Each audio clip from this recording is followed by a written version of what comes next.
I'm Zoe Liu, and I'm a fellow here at CFR. So my question really is about your recent revitalization of the idea of Asian Monetary Fund, which was first proposed during the Asian financial crisis in 1997.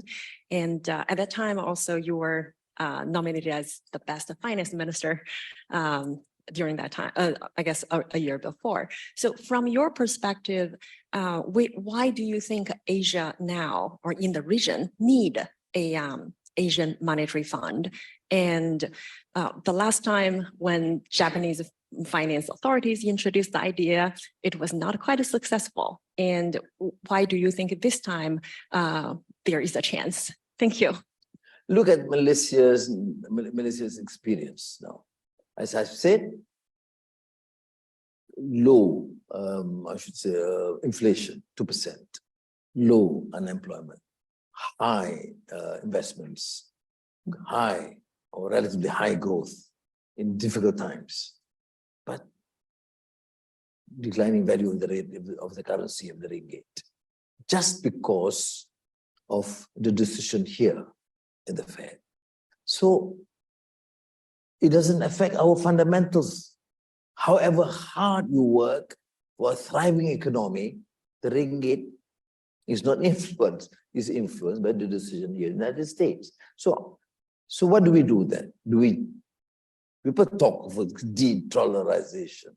It's not practical. I mean, the dollars will continue to be a major currency in international trade.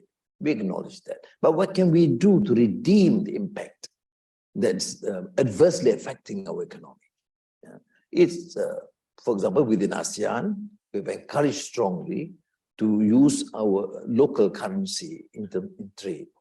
Or no, not possible. 20%, 30%, or like we with the renminbi with China, 20%.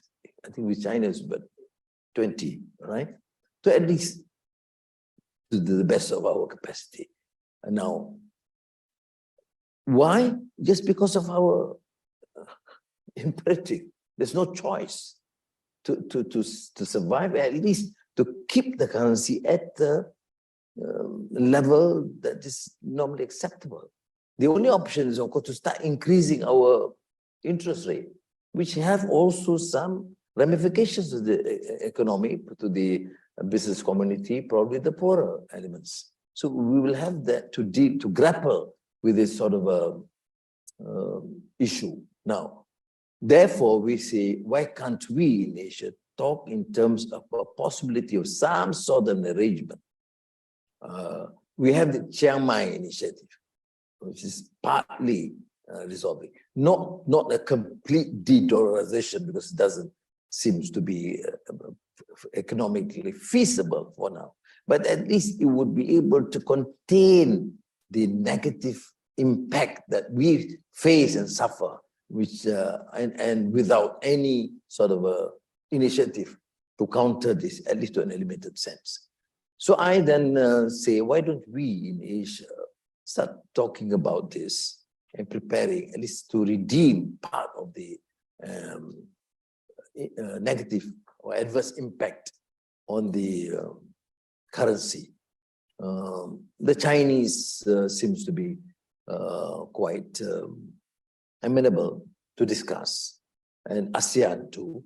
But realistically, what we have done is to just make sure that there's this local currency arrangements through the central bank in a limited way.